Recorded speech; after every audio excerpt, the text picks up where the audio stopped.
Good morning students. Now today we will discuss about the electromagnetic radiations as well as electromagnetic spectrum. According to the James Maxwell, he told that whenever a charged particle oscillates in electrical as well as magnetic field, then it is releasing energy in the form of radiations.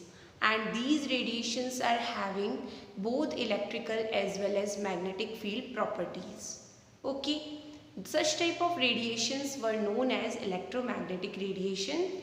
These radiations actually means the charged particle is moving and it is also consisting electrical and as well as magnetic field components along with it. The electrical as well as magnetic field components all are perpendicular to each other as well as also perpendicular to the direction of propagation of the charged particle.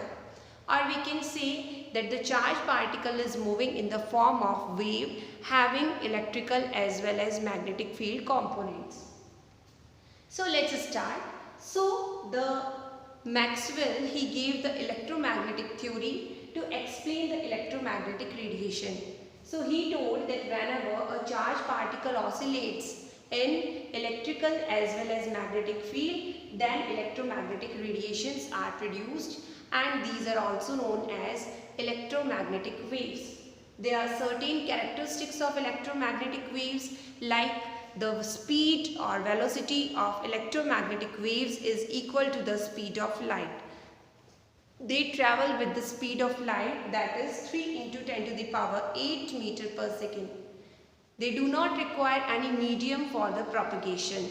For example, they can move with the same speed in vacuum, in water, in glass, in air. So they do not require a particular medium to travel. They can travel everywhere like light. Next one, they consist of electrical and magnetic field which are perpendicular to each other. So the electrical as well as magnetic field components are perpendicular to each other. How they are perpendicular? Since it is not possible for me to draw the 3D diagram. Suppose these are the three axes. This is x-axis, this is y-axis, and this is z-axis. The z-axis represents the magnetic field, y-axis represents the electrical field, and the x-axis is representing the direction of propagation of the wave. So whenever the charged particle it is moving, okay, then the electrical field as well as magnetic field components both are perpendicular to each other. How they are perpendicular to each other? Means suppose the electrical field is present in y-axis and then the magnetic field B, it will be present in the x-axis, means inside the blackboard if we are thinking over here. Okay, so these are the components. Afterwards, Maxwell, he got different type of electromagnetic radiation. He studied different type of electromagnetic radiation and he arranged all the electromagnetic radiation in the order of their increasing wavelength or decreasing frequency, and he got a spectrum. That order of different type of electromagnetic radiation of different wavelength is called electromagnetic spectrum. Okay, so how he got the electromagnetic spectrum, let's discuss about it. So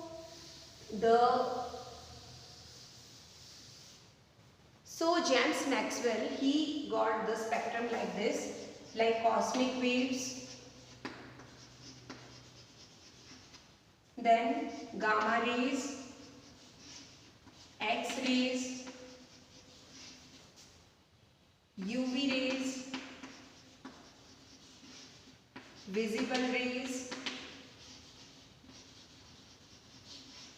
infrared rays, this is the IR region, infrared and microwaves, radio waves, long radio waves. So he got different type of electromagnetic waves and then he arranged all the different type of electromagnetic radiation or wave in the order of their increasing wavelength. So from this side to this side when we were moving, then continuously the wavelength, it was decreasing, means wavelength decreases, as well as their frequency, that is nu, increases, and also their energy increases.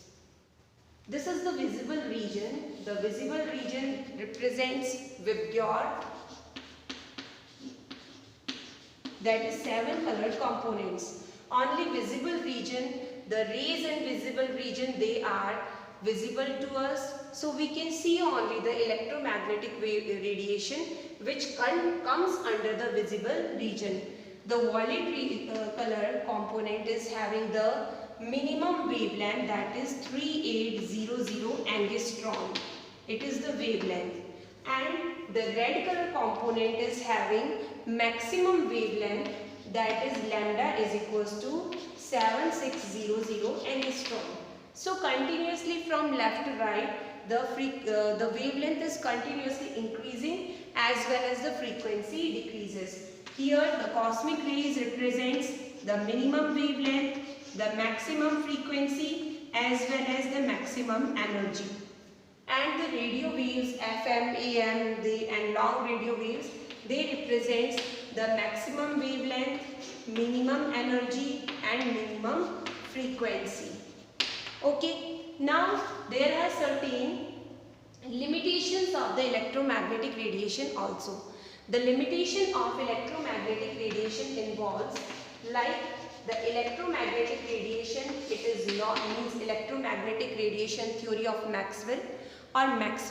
He was not able to explain the particle nature or the black body radiation, the phenomena of black body radiation, the phenomena of photoelectric effect. So Maxwell was not able to explain the black body radiation as well as photoelectric effect. Okay, that was explained by Max Planck. Okay, because these both phenomena represent particle nature. So he was not able to explain the black body radiation as well as photoelectric effect by the electromagnetic wave theory. Second one, he was also not able to explain the line spectrum of hydrogen. He was not able to explain. And third one, his limitation was that if temperature increases, then heat capacity of a solid also changes. Why?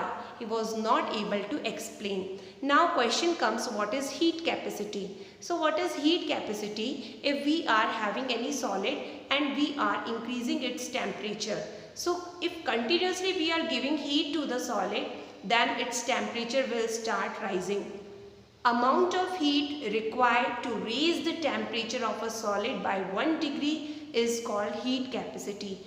It is known that if we increase the temperature continuously, then the heat capacity will increase, or the temperature of a substance begins to increase degree by degree continuously.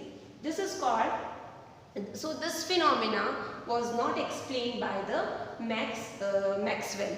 So this is all about electromagnetic theory.